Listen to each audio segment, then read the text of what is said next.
Unsure of your dream? Study abroad destination? Clear your doubts. Videsh Consult. Call 9676502888.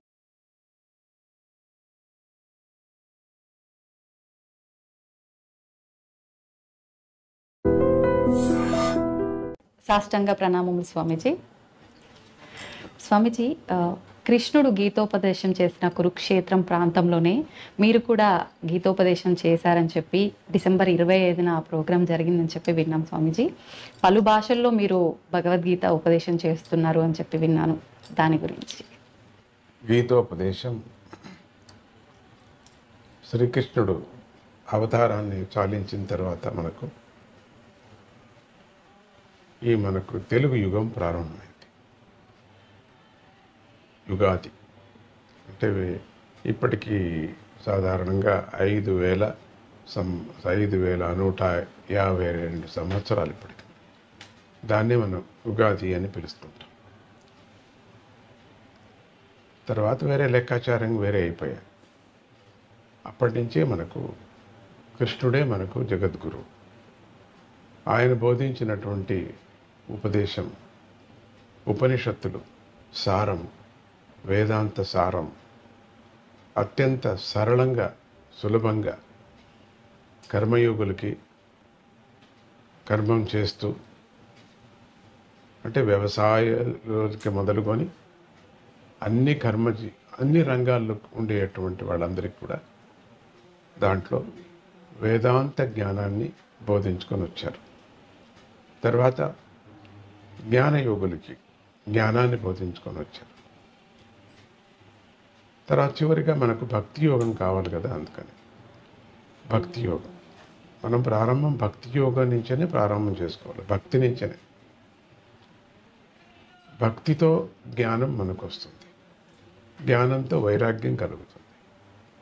అందుకని ఈ మూడు కూడా స్వామి మనకు బోధించాడు. కాబట్టి అత్యంత సులభమైనటువంటిది, మానవాళికి అందేటువంటి వేదం, ఉపనిషత్తు, సారం, ఉపదేశం. ఇది కేవలం మన భారతీయులకే కాకుండా మానవాళి అన్నారు. అంటే అన్ని దేశం వాళ్ళు అందరూ కూడా భగవద్గీతను చాలా ప్రోత్సహిస్తారు. పెద్ద పెద్ద లీడర్స్, వేరే వేరే ఇతర దేశస్తులు కూడా, అన్ని దేశస్తులు, ఇంగ్లాండ్ నుంచి మొదలుకొని రష్యా వరకు కూడా, చైనా వరకు లీడర్స్ అందరూ కూడా భగవద్గీత కొటేషన్ తీసుకుంటుంటారు. అంటే భగవద్గీత మానవాళికి సంబంధించింది. దానికి ఎక్కువ కొంచెం భారతీయులకు సంబంధించింది ఎక్కువ ఉంది కాబట్టి దాని తొందర ఏం పర్వాలేదు. మనకు ఏది కావాలనో మనం తీసుకోవాలి. వాళ్ళందరూ ఏదేది కావాలనో వాళ్ళు తీసుకున్నారు. ఈ కర్మయోగాన్ని, జ్ఞానయోగ, సన్యాస యోగాన్ని అటువంటిదంతా వాళ్ళేం తీసుకోలేదు. వాళ్ళకి ఏం కావాలనో, వాళ్ళ రాజ్యం ఉండటానికి, మరి వాళ్ళ ప్రజలు బాగుండటానికి అపురూపమైనటువంటి భగవంతుడి వాక్యాన్ని అందరూ కూడా ప్రోత్సహించారు. అందుకని మనకు భగవద్గీత, శ్రీకృష్ణుడే మనకు జగద్గురువు. ఆయనే బ్రహ్మ, ఆయనే విష్ణు, ఆయనే సదాశివుడు. శివుడు కూడా భగవద్గీతను చదువుతారు. శివపార్వతులు ఇద్దరు భగవద్గీతను గురించి చర్చించారు కూడా. భాగవతాన్ని చర్చించినట్టుగానే భగవద్గీతను కూడా చర్చించారు. భాగవతం చర్చిస్తే భగవద్గీత దాంట్లో వస్తుంది, మహాభారతాన్ని చర్చిస్తే దాంట్లో వస్తుంది. అటువంటి భగవద్గీత అందరికీ, చిన్నవాళ్ళకు, పెద్దవాళ్ళకి, చదువుకున్న వాళ్ళకి, చదువు లేని వాళ్ళందరికీ కూడా అత్యంత అద్భుతమైనటువంటి నీతిని తెలిపేటువంటిది, ఆధ్యాత్మ చింతన మార్గాన్ని చూపించే అటువంటిది మనకు భగవద్గీత. ఎవరికి ఏ రంగంలో ఉన్నారో ఆ రంగం వాళ్ళందరికీ కూడా భగవద్గీత అత్యంత శ్రేష్టమైంది. కాబట్టి అందరూ దీన్ని ఉపయోగిస్తున్నారు.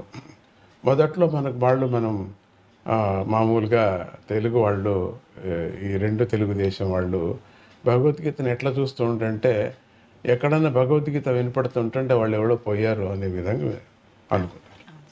ఘంటసాల పాడుతుంటే ఎవరో పోయారు అని అట్లా పెట్టుకున్నారు దాన్ని. భగవద్గీత అంటే మనం చదవకూడదు, ఎవరైనా పోయినప్పుడు మాత్రమే చదవాలా, అప్పుడే వినాలా అనేటువంటి ఒక తప్పు తప్పు అభిప్రాయం, కల్పన వచ్చింది. దీన్ని తప్పు కల్పన పోవటానికి చాలామంది కృషి చేశారు. దాని వెనుకలు కూడా చాలామంది కృషి చేశారు భగవద్గీత. కానీ ఎందుకు అంత ప్రచారము ఎందుకు రాలేదో తెలీదు. ప్రభుపాదులు చాలా చేశారు. తర్వాత చిన్మయానంద స్వామి చాలా వరకు చేశారు, మహానుభావుడు ఆయన. చివరి వరకు నా దగ్గరే చూశారు, నా దగ్గరే నాకు చాలా సన్నిహితుడు ఆయన. చిన్మయానంద చాలా చేశారు. కానీ ఇంతగా పల్లె పల్లెకు వెళ్ళలేదేమో అనిపిస్తుంది. వాళ్ళు ఒక ఏజ్కు ఒక స్టేజ్కి చేశారు. ఇప్పుడు ఇది ఎందుకు అన్ని చోట్ల వెళ్ళకూడదు, పల్లె పల్లెకు ఎందుకు వెళ్ళకూడదు, తెలియని వాళ్ళకు కూడా ఎందుకు తెప్పకూడదు, విద్య లేని వాళ్ళకి ఎందుకు చదవకూడదు అనే ఒక హఠముతో మా అమ్మ, మా అత్తయ్య నాకు గురు, ఆవిడే గురు, యోగ గురువు ఆవిడ భగవద్గీత చెప్పేటప్పుడు ఒక 2 తప్పులు చెప్తూనే నాకు వాత పెట్టింది, నువ్వు తప్పు చెప్తావా అని. అప్పటి నుంచి నాకు కోపం వచ్చింది దాని మీద. నీకు వాత పెడతావా నువ్వు, నన్ను ఇంత కష్టపడి చెప్తే అని. నేను చెప్పను పో అని. తర్వాత కొన్ని రోజులు అయిన తర్వాత చిన్మయానందరూ వచ్చి చెప్పారు, నువ్వు నాయన చాలా బాగా పాడతావు, అవును నువ్వు భగవద్గీత పాడితే బాగుంటుంది, చెప్తే బాగుంటుంది. అంతగా అనిపించలేదు కూడా, చూస్తాంలే. సడన్గా పరమాత్ముడే నాకు ప్రేరేపణ. నేను స్వప్నం అని అంటాను, చెప్పను, నా కళలో వచ్చాడు అట్లంతా అనను. ప్రేరేపణ కలిగి, అమ్మగారు కృష్ణుడు భక్తుడు, ప్రేరేపణ కలిగి అప్పుడు మళ్ళీ అమ్మ ఏదో జ్ఞాపకం చేసినట్టుగా, మళ్ళీ మా అత్తయ్య జ్ఞాపకం చేసినట్టుగా ఇక ప్రారంభం చేస్తూనే మరుసటి రోజే కొన్ని వందల పుస్తకాలు ఎక్కడెక్కడి నుంచినో వేరే వేరే భాషల్లో భగవద్గీత నా దగ్గర రావటం జరిగింది. వందలు వచ్చి పడ్డాయి, మిరాకల్ లాగా. ఒక మాయ చేసి ఒక మాయగాడు వేసినట్టుగా వచ్చాయి. సో ఇండికేషన్ చాలా బాగుంది అని చెప్పి అప్పటి నుంచి ఇది ప్రారంభం చేశారు. అమెరికాకు వెళితే చిన్న చిన్న పిల్లలు నా ఎంట పడేవారు, కిందరి జోగిలాగా. మిఠాయి సృష్టి చేసి ఇవ్వటం అట్లా పద్ధతి నాకేం లేదు. అయినా ఎంటపడ్డారు అందరూ, తాతాజీ తాతాజీ తాతాజీ అని. ఒకటే గోల. వేల కొద్ది పిల్లలు పడేవారు, ఎంత చిన్న పిల్లలు కూడా. మాట అప్పుడప్పుడే మాట వచ్చిన పిల్లలు కూడా అమెరికాలో. ఒకరోజు అనిపించింది, మీరంతా ఇంత నన్ను ఇష్టపడుతున్నారా? ఇష్టపడుతున్నారు. అయితే చాలా బాగా ఇష్టపడేటట్టయితే భగవద్గీత మీరు చదివితే నాకు ఇష్టమవుతుంది. అమెరికాలో రావటానికి కారణం ఇది. అప్పటికప్పుడే ఒక 8 మంది పిల్లలు భగవద్గీతను కంఠపాఠం చేయడానికి ప్రారంభం చేశారు. మళ్ళీ నేను 6 నెలల్లో వస్తాను, మీరు నాకు చెప్పాలి. మీరు చెప్పారు. మెమొరీ పవర్ చాలా బాగా పెరిగింది వాళ్ళకి చదివిన తర్వాత. ఒక 8 మంది పిల్లలకి ఒక ప్రయోగంలాగా జరిగింది అక్కడ డాలస్లో. వాళ్ళు వాళ్ళ ఇంట్లో వాళ్ళకి మీ అబ్బాయి లేక అమ్మాయి ఇట్లా చదవదు, మార్క్స్ చాలా తక్కువ వచ్చాయి, మీరు ఈ స్కూల్ నుంచి మీరు తీసుకుపోండి అనే విధంగా వాళ్ళకి వచ్చింది. ఈ భగవద్గీత చదువుతూనే దాంట్లో బాగా వచ్చారు. అప్పుడు వాళ్ళు అడిగారు, ఏం చేశావు నువ్వు, ఏమిటి సమయం? అప్పుడు భగవద్గీత ఇక ప్రచారం అయిపోయింది. 8 మందికి 18 మంది, 18,000, 40,000 ఇట్లా వచ్చేసారు. ఒకటే మొత్తం మన తెలుగు వాళ్ళే కాకుండా ఇండియా నుంచి వెళ్ళినటువంటి తమిళియన్స్ కానీ, హిందీ వాళ్ళు కానీ, మరి అరవ్ వాళ్ళు కానీ, మలయాళీయన్స్ కానీ, వీళ్ళందరూ కూడా ప్రారంభం చేశారు. ఇప్పుడు మన 3 ఏళ్ల నుంచి 40,000, 70,000 మంది ఒక పెద్ద పెద్ద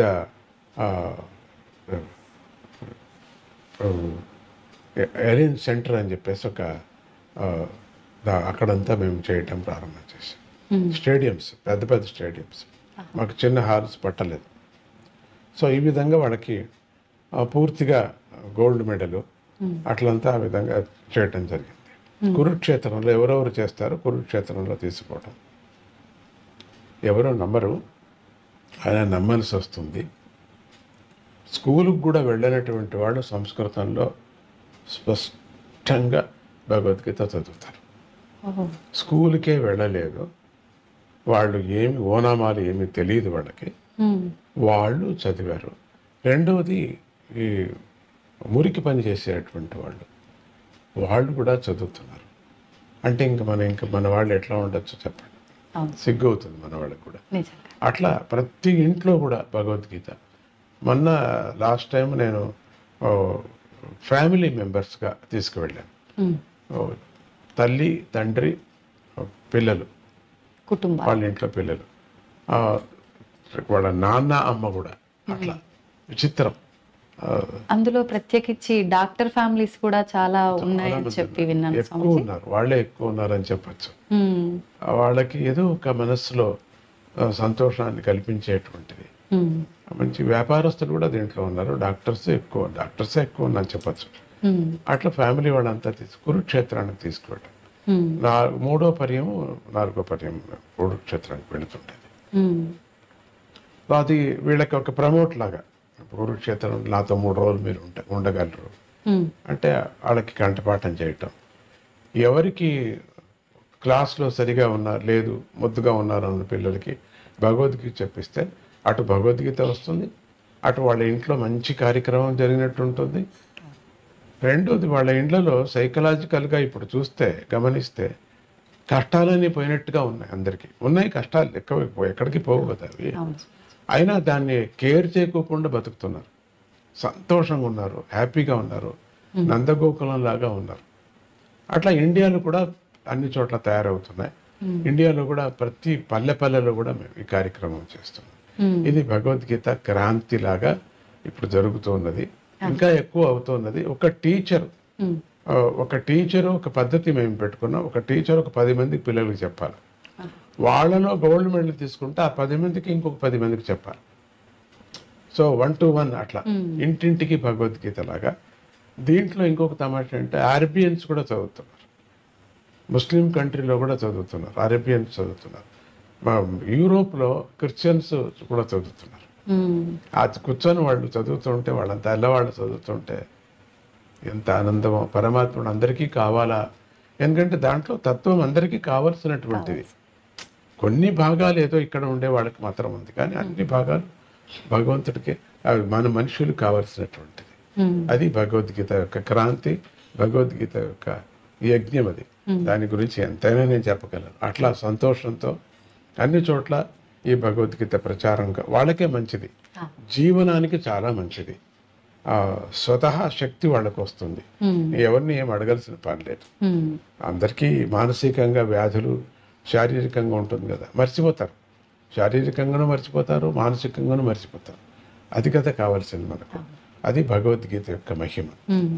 స్వామీజీ, ఇందాక మీరు అన్నట్టుగా భగవద్గీత ఇంత ప్రచారం చేస్తున్నాము, అసలు చదువు రాని వాళ్ళు కూడా చదువుతున్నారు, నిజంగా ఇదంతా గొప్ప విషయము. కానీ అందులోని సారాన్ని మీరు ఇందాక చెప్పినట్టుగా చనిపోయిన వారి దగ్గర మాత్రమే వినిపించే ఒక దానిలాగా మాత్రమే మన తెలుగు రాష్ట్రాల్లో ఎక్కువగా వింటున్నాము. అందులో సారాన్ని మొత్తం ఏంటి అనేది అవగాహన చేసుకోలేకపోతున్నాం. ఎక్కడ లోపం జరుగుతుందంటారు స్వామీజీ? నేను అర్థము పూర్తిగా చదవకపోవటం, అర్థాన్ని మనం మాటిమాటికి వినకపోవటం, అర్థం వ్యాఖ్యానం చేసే పుస్తకాలు దండిగా ఉన్నాయి. ఇప్పుడు ఇంతలో పుస్తకం స్వామీజీ రాశారు, చాలా పెద్ద వ్యాఖ్యానం. అది దాంట్లో అంత పెద్దది అయ్యలేదని మళ్ళీ చిన్నదిగా కూడా దాన్ని చేశారు. అర్థం చేసుకుంటే మనకు చనిపోయిన వాళ్ళకి కాదు, అది బతికిన వాళ్ళకి ఏం చెప్పాలి. ఇప్పుడు చనిపోయిన వాళ్ళు ఎక్కడ ఉంటారు? చనిపోయిన వాళ్ళ ముందర భగవద్గీత చదివితే బతికిన వాళ్ళకి మెలకువ. ఒకరోజు నువ్వు ఇట్లా అయిపోతావు, జాగ్రత్తగా ఉండు, నువ్వు దానికోసం నువ్వు సాధించు అని బతికిన వాళ్ళకి జ్ఞానం, కానీ చచ్చిపోయిన వాళ్ళకు జ్ఞానం కాదు. ఇంకా ఎక్కువ దాంట్లో లోతుగా యోచన చేస్తే ఆ జీవి ఉత్తమ గతి పొందుతుంది అనేటువంటి ఒక నమ్మకం. ఇప్పుడు వెళ్ళినటువంటి జీవి భగవద్గీత ఇంకా బతికినప్పుడే వినాలా, పోయినప్పుడే ఏమి వినేది లేదు. వాళ్ళ మంచి ప్రయాణం కానీ, ఎందుకంటే మనం గరుడ పురాణం చాలా నమ్ముతాం మనం. రెండవది పునర్జన్మం నమ్ముతాం మనం, కానీ పాపాల గురించి మనం నమ్ముతాం. పాపభీతి లేకపోతే మనుషులు ఉండడం కదా. అందుకని ఇప్పుడు అది ఆ భావము ప్రతి ఒక్కరికి చచ్చిపోయిన దానికి వైరాగ్యము, త్యాగము అంత మాత్రమే భగవద్గీత చెప్పలేదు. బతికే విధానం కూడా చెప్పింది, వ్యాపార విధానం చెప్పింది. దాంట్లో ఎట్లా నువ్వు పుచ్చుకోవాలా, ఎంత తీసుకోవాలా, ఎంత మోసం చేయకూడదు, అది కూడా చెప్పుకొని వస్తుంది.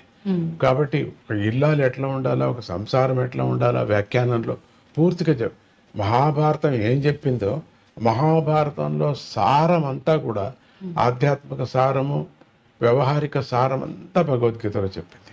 ఇక భగవద్గీతలో 2వ అధ్యాయంలో మొత్తం వేదాంత సారం అంతా చెప్పేస్తుంది. 2వ అధ్యాయమే చాలిక మనకు అనిపిస్తుంది. అందుకని ఆ అధ్యాయం విన్నా కూడా, ఒక శ్లోకం విన్నా, సగం శ్లోకం విన్నా కూడా దాని యొక్క అక్షరాలు, ప్రతి భగవద్గీతలో ఉండినటువంటి ప్రతి శ్లోకము బీజాక్షరాలు అన్నీ. ఒక్కొక్క అక్షరానికి ఒక్కొక్క అర్థం, ఒక్కొక్క ఉపనిషత్తు, ఒక్కొక్క అక్షరానికి, ఒక్కొక్క పాదానికి కాదు, దాంట్లో ఒక్కొక్క అట్లా చెప్పాడు పరమాత్ముడు. భగవంతుడే దిగి వచ్చి భగవంతుడే బోధించాడు. భగవత్ స్వరూపము మనమంతా సన్యాసులంతా భగవత్ స్వరూపమే అంటున్నాం కాదు అని అంతగా నమ్మటం లేదు మనం. కానీ భగవంతుడే వచ్చాడు. భగవంతుడు అనటానికి విశ్వరూపం చూపించాడు కాబట్టి భగవంతుడు అన్నాం. అంతవరకు భగవంతుడు అర్జునుడు కూడా అనలేదు.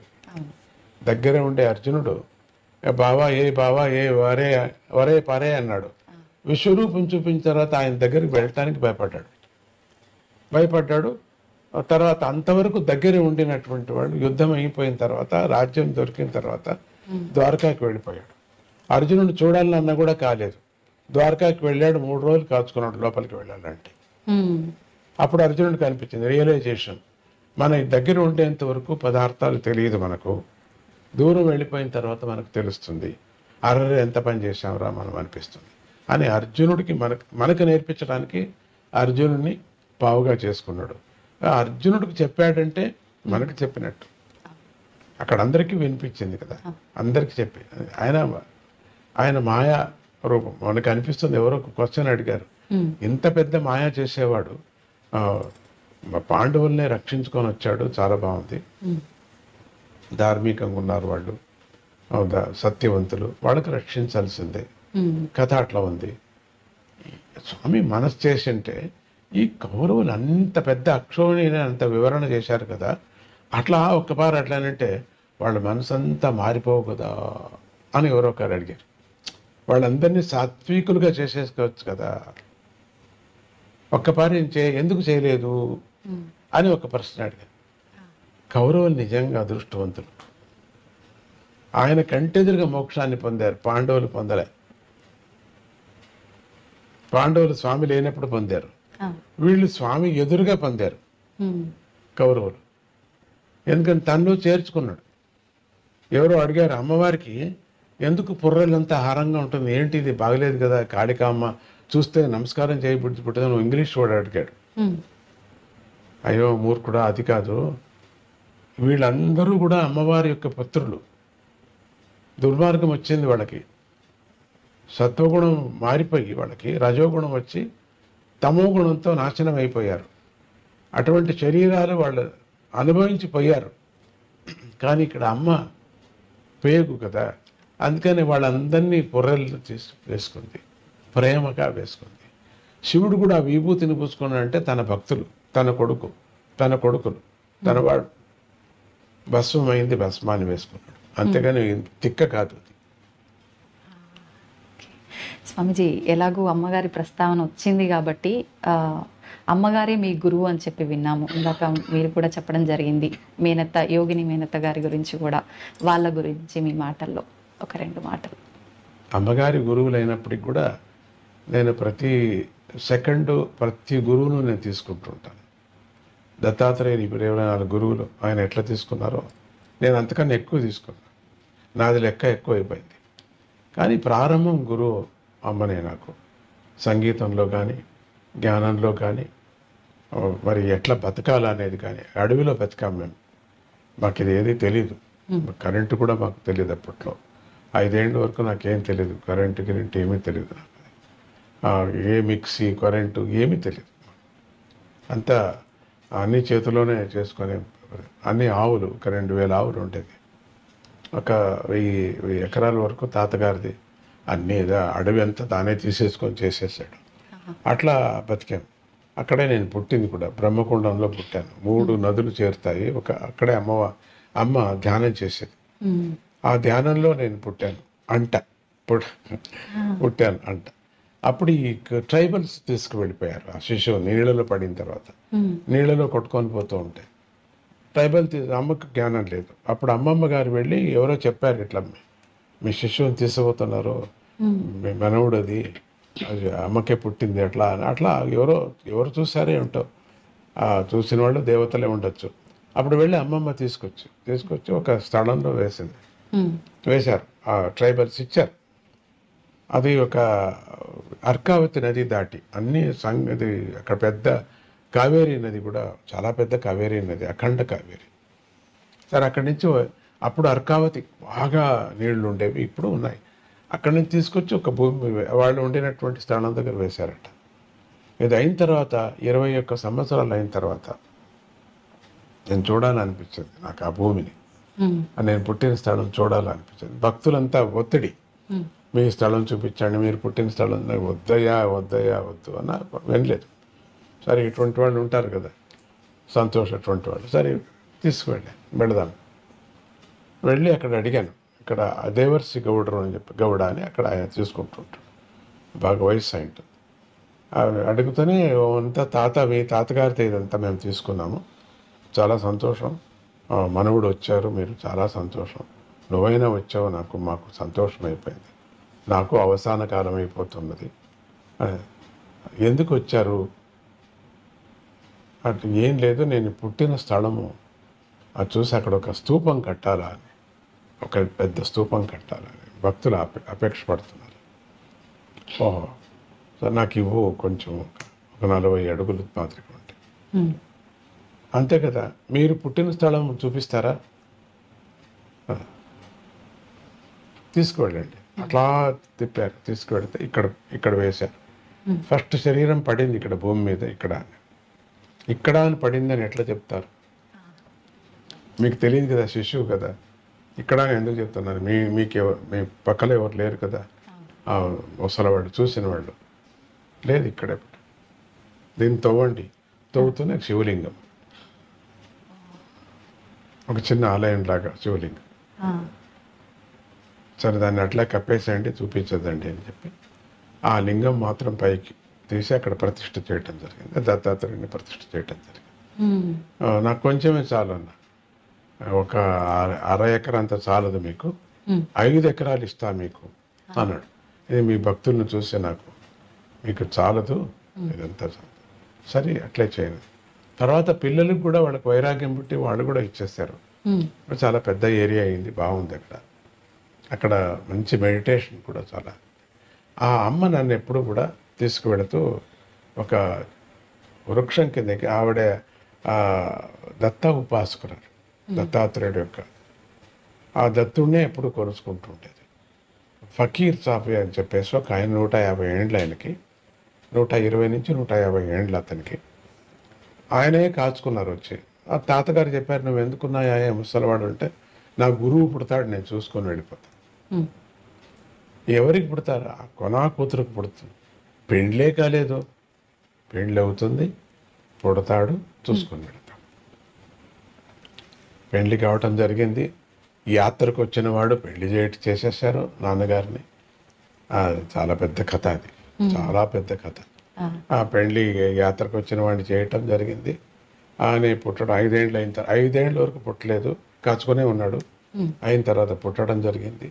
పుడుతూనే నమస్కారం చేసుకుని వెళ్ళిపోయాడు. ఎక్కడికి పోయాడో ఎవరికి తెలియదు.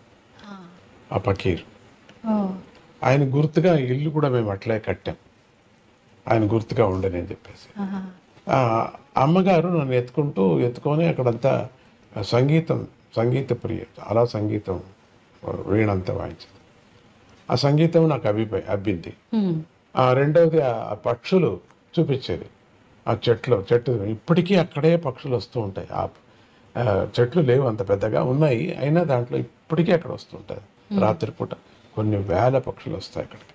ఆ పక్షుల యొక్క రవం వినటం, దాని యొక్క స్వరం వినటం, ఇట్లా చూపిస్తూ తర్వాత పొలానికి తీసుకువెళ్ళేది దిన్నం. చూడు రాగులు ఎంత బాగున్నాయో, ఇక్కడ నేను వీణ వాయించాను, రాగులు వచ్చాయి చూడు బాగా చూడు ఇక్కడ వీణ వాయించాను, ఆవులన్నీ మంచి పాలు ఇస్తున్నాయి చూడు, చూడు పండ్లు ఎంత బాగున్నాయో, అకాలమైన పండ్లు, మామిడి పండ్లు అకాలం, మామిడి పండ్లు చూడు ఎంత బాగున్నాయి, ఎంత రుచిగా ఉన్నాయో చూడు. అకాలం చింతకాయలు, పెద్ద చింత చెట్టు ఉండేది అక్కడ, 5-6 చింత చెట్టు. అన్ని సంగీతంలో అవుతుంది నాన్న అని చెప్పి. సంగీతం మీద మీరు అమ్మ ఆ రాగులు, మరి వరి కూడా ఉండేది, వరి తర్వాత ఈ చింత చెట్లు, మామిడి పండ్లు, పూలు చెట్లు కూడా దండిగా ఉంటాయి, పూలు ఇవన్నీ చాలా ఎంత బాగున్నాయమ్మా. దీన్ని మనుషుల మీద ఎందుకు ప్రయోగం చేయకూడదు? నాకు 5 ఏళ్ళు అంతే, 6.5 ఏళ్ళు. మాటలు వచ్చే మాటలు అంతే, వచ్చిపోయే మాటలు. నువ్వు చెయ్యి అన్నారు, నీకు అది అబ్బుతుంది అన్నారు, అంతే. అది ఉపదేశం. నీకు అబ్బుతుంది, నువ్వు చెయ్యి అన్నారు. మనం ఎందుకు మనుషుల మీద చేయకూడదు? ఈ చెట్ల మీద, ఆవుల మీద చేసే బదులు మనుషుల మీద కూడా ఎందుకు చేయకూడదు? మంచి బాగా అవుతుంది కదా వాళ్ళకి, చేయవచ్చు. అది రాగరాగణి విద్య అని మహావిద్య అది. అది దీంట్లో చిదంబరంలో ఒక లైబ్రరీ, కుంభకోణం లైబ్రరీలో ఆ పుస్తకం ఇప్పుడు అంతా మాయమైపోయింది. అది తాళాపత్ర గ్రంథంలో ఉండేటువంటి రాగరాగణి విద్య. ఆ విద్యని ఎట్లనో అమ్మకి తెలుసు, ఎందుకంటే వాళ్ళ తాత ముత్తాత వాళ్ళంతా అక్కడి నుంచి వచ్చిన వాళ్ళు. అది చెప్పుకొచ్చిందమ్మ, రాగరాగణి విద్య నోటుతో, రాయటం ఏమీ లేదు, భాగవతం అంతా రాసింది, పుస్తకంలో రాసుకుంది తన కన్నడం లాంగ్వేజ్లో. ఆ రాగరాగణి విద్య నోటుతో చెప్పింది నాకు. 5 ఏళ్లకు ఏమి పోయి ఉంటుంది బుర్రలో తెలియదు, అంత ఎంత పోయిందో అంత. సో అందుకని ఆ రాగరాగణి విద్య అబ్బటము అప్పుడే, దీన్ని చేయటం. మరి ఈ పక్షులు యొక్క స్నేహం నాకు రావటం అక్కడ, ఎందుకంటే గగన చరాలు అయిన తర్వాత మనుషులు అవుతారు. అందుకని ఉత్తమ మనుషులు కావాలా అనే ఒక దృష్టితో పక్షులకు ఆహారం పెట్టండి అంటుంటా. మన కుటుంబంలోనే పుడతారు వాళ్ళు. మనం ఏమైనా మంచి ఆహారం పుడితే మంచి పిల్లకాయ పుడతాడు, మంచి పిల్లగా పుడుతుంది, మన ఇంట్లోనే పుడుతుంది. మన బంధువులుగా ఒక పక్షిని చూసామంటే మనం, అది బంధువుగా పుడుతుంది. ఇది నియమం ఇది. ఒక కాకిని చూస్తే, ఒక గద్దం చూస్తే మన దగ్గర పుడుతుంది, అది మన వంశంలో పుడుతుంది, అది తప్పదు. అది అంటే రుణానుబంధ రూపేణ అని చెప్పి అంటారు కదా స్వామీజీ, ఇది దాని కిందకే వర్తిస్తుంది అంటారు. ఆ దృష్టి దోషం మీద దృష్టిపాతం అంటారు దాన్ని, దృష్టిపాతం మీద వచ్చేస్తుంది అది. అది రుణం అనేది.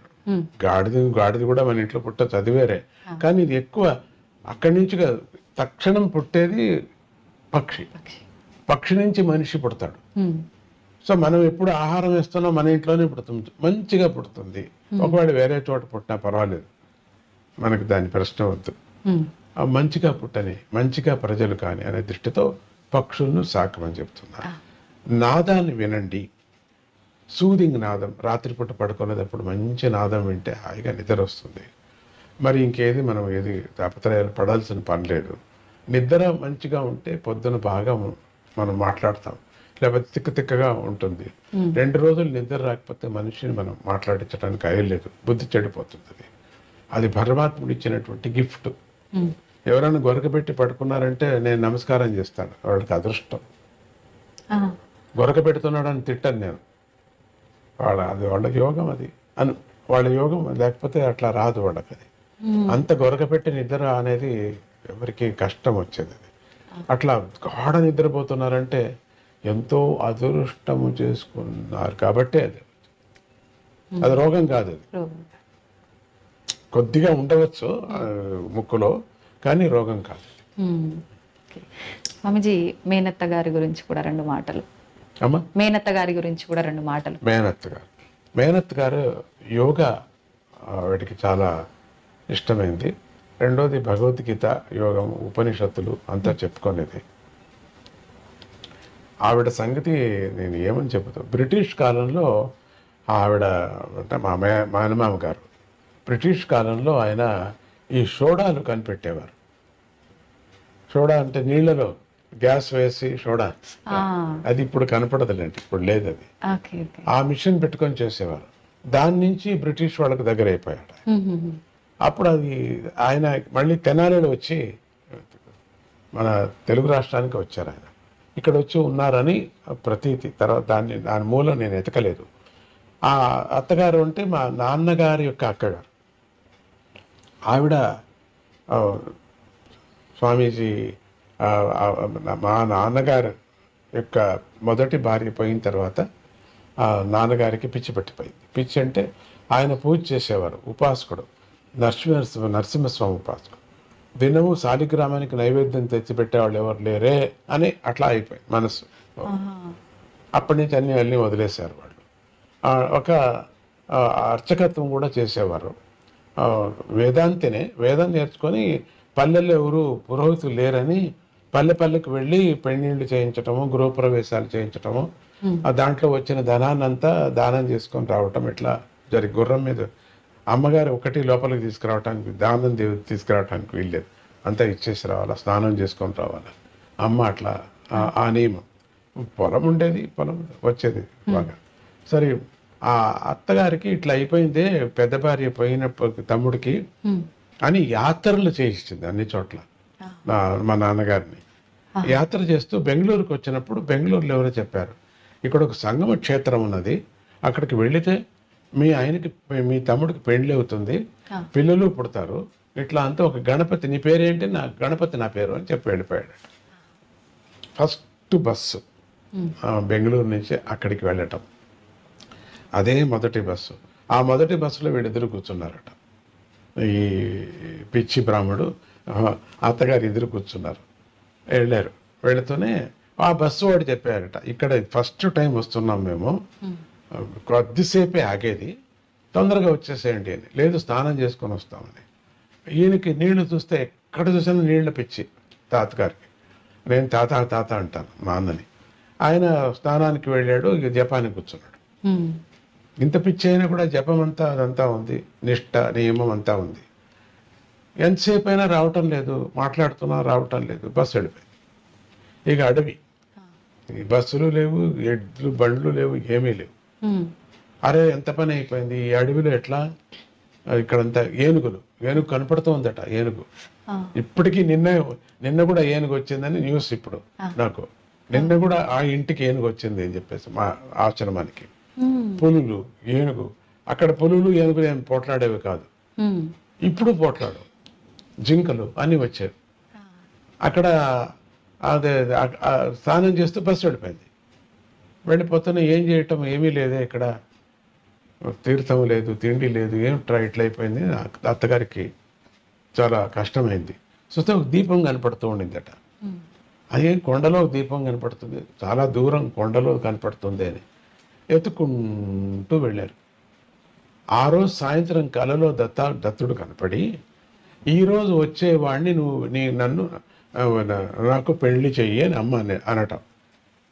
ఆళ్ళ నాన్నగారికి అంటే మా తాతగారికి నాస్తికుడు.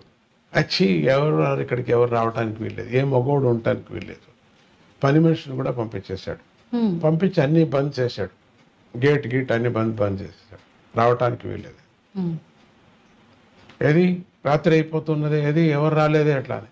వీళ్ళు ఈ అత్తగారు మా నాన్నగారు ఏం చేశారు, ఈ వెనక దొడ్డి నుంచి వెళ్ళారు లోపలికి. ఇంట్లో వెళ్ళిపోయారు. ఇంట్లో చూస్తే మగోడు, పిచ్చోడు. ఆ తాతగారికి ఆశ్చర్యమైంది, ఎక్కడి నుంచి మీరు ఎట్లా వచ్చారో అట్లా వెనక తట్టది తలిపోయలేదు, లోపలికి వచ్చాము. అదే మీరు బ్రాహ్మణులని తెలిసింది, ఈవిడికి తాపత్రయం, వీడికి బ్రాహ్మణులని తెలిసింది, మాకేదో ఒక అన్నం పెట్టండి అది వచ్చాను.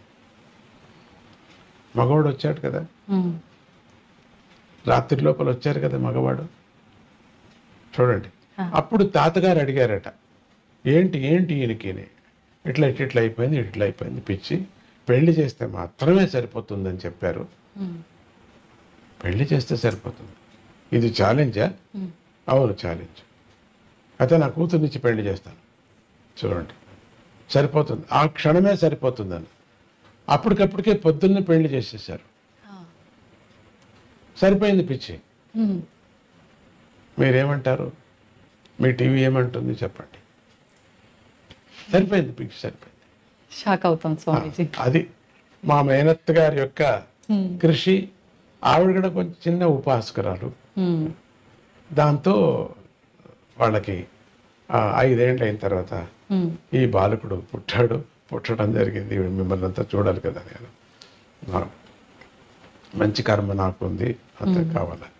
సో అట్లా మా మేనత్ గారి యొక్క తర్వాత ఆవిడ దగ్గరే నేను కొన్ని రోజులు పెరిగాను.